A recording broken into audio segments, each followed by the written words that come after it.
Two cases, one defendant in a courtroom about to hear one of the most disturbing charges you can imagine: aggravated sexual assault of a child. This isn't just another plea hearing, it's serious. Two cases, correct, ma'am? No, It's just they're gonna dismiss the. They're going to dismiss one? All right. It says one. She's pleading on the sexual case. trafficking. I have two cases here. Cause numbers 23, a CR 889, the credit or debit card abuse, state jail felony. 23 CR 1491, the first degree felony of aggravated sexual assault of a child. Is that what she's pleading guilty to? Yes, sir. 91. 889 will be dismissed as part of this agreement. Yes, Okay? sir. That's great. And are you Danielle Davis Yes, sir. here with your attorney, Mr. Adams, and the state's attorney? Does the defendant waive a formal reading of this indictment and arraignment in 1491? Can we proceed in summary? Yes, sir. In summary, ma'am, this indictment alleges that on or about December 1st, 2021 in Jefferson County, Texas, you committed the first degree felony of aggravated sexual assault of a child, which carries with it a term of life imprisonment or any term of not more than 99 years or less. Let's break this down. She's pleading guilty to a first-degree felony that could carry up to life in prison, but instead she gets 17 years. Why? Because plea deals are faster, easier, and often controversial than 5 years in prison. In addition, a fine may be assessed not to exceed $10,000. Do you understand what you're charged with and the punishment range applicable? Yes, sir. An agreement has been reached where you would be pleading guilty, sentenced to 17 years. Is that right? Yes, sir. Imprisonment. And then cause number 23 CR 889 will be dismissed as part of this agreement. Is this your understanding of the agreement? You will be given credit for all time you have served in custody in accordance with this case. If I follow this agreement, ma'am, you have no right of appeal of your case. Do you understand? Yes. How do you plead to this? Guilty or not guilty? Yes. Are you pleading guilty voluntarily and because you are guilty? I show you what's marked with State's Exhibit 1 there. Did you sign that document voluntarily? Understand it, discuss it with your attorney, or the contents true and correct? State's Exhibit 1 is tendered into evidence No objection. without objection admitted.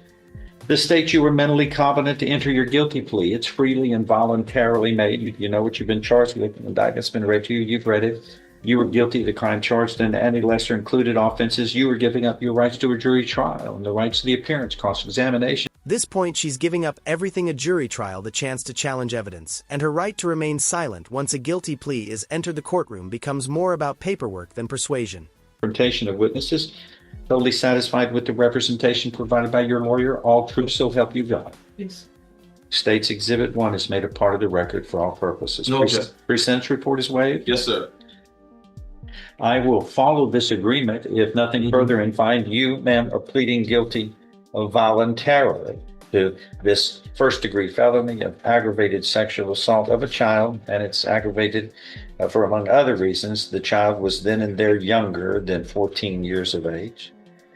You are mentally competent to do so. You understand and appreciate the consequences of pleading guilty. There's sufficient evidence supporting your guilty plea from State's Exhibit 1 here admitted to find you guilty beyond a reasonable doubt. And I now find you guilty beyond a reasonable doubt of this first degree felony of aggravated sexual assault of a child.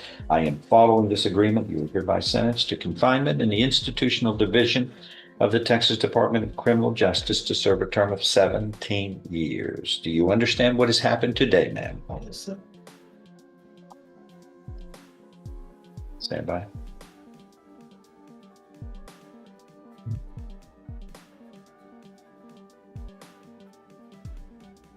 Now, one other. Now here's the part that changes her life forever: the sex offender registration. It's not just a form, it's a lifetime label, one that controls where she lives, works, and even who she can talk. Item we need to go over. You now have a reportable conviction or adjudication for an offense requiring you to register in the sex offender registration program. And this is aggravated sexual assault under section 22.021 of the Texas Penal Code, and thus you are required to register. This is not completed yet. You got to fill this out. More. I'm going to help on the top.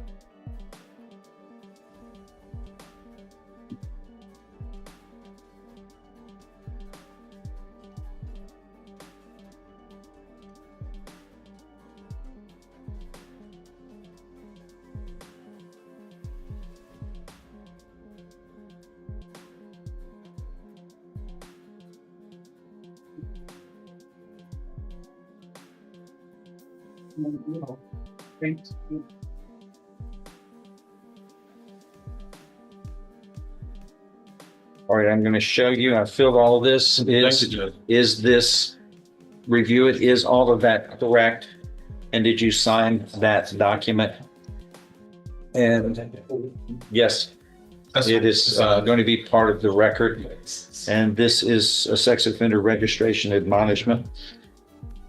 So you now have a reportable conviction requiring you to comply with the Texas Code of Criminal Procedure Sex Offender Registration Program.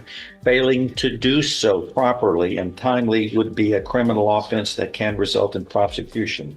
If you move to another state that has similar reporting requirements for sex offenders, you must report and register in that state, and failing to register can result in you being charged with a criminal offense.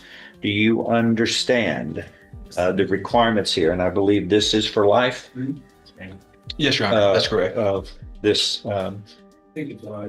in this case, these requirements will last and follow you for the rest of your life. So make sure you follow them. This isn't temporary, it's for life. And if she forgets to register, Evan wants that alone could send her right back to prison. It's a legal leash that never comes. Do you understand that? Yeah. Anything else on this? No, Your Honor. Your Honor, and I did submit the dismissal on the state jail felony case. Right, real quick. I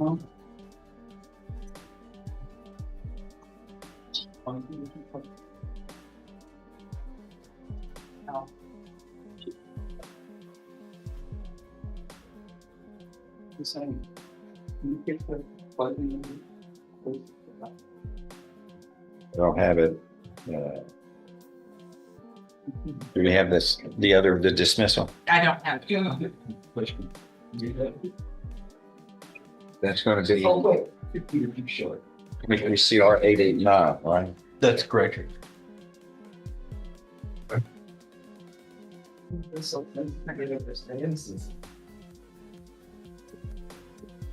Well, it feels this every time I try to plug it in, it's board opening time to go to school. Okay, when it comes across, the court will sign a dismissal on 889 as part of this agreement. Thank you. Next, who's next? Mr. Jose.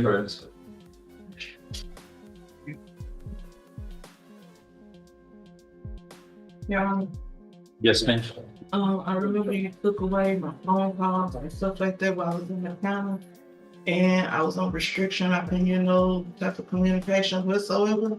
Yes, ma'am. And I'm not gonna get in communication with her. And I'm just trying to find out if I can get my communication back. Like my postal mail and stuff like that. We don't have any objection, Your Honor. The main purpose was that make sure the witness wasn't being influenced or anyway like that. Communication, attempt to influence the witness. Yes, Your Honor.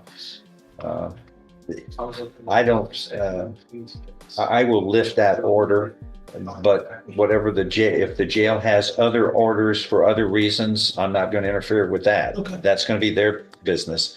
But as far as that order from me, this case is disposed of now. So it's no longer necessary. The moment of truth, the judge doesn't sugarcoat it. Live differently, stay away from children. It's not just a legal order, it's a moral one. And this time there's no second chance. You need to live your life completely differently than harming children in this way. That's the most, You do. that's Thank you. most harm. Appreciate you. Anything else? That is all. That's it.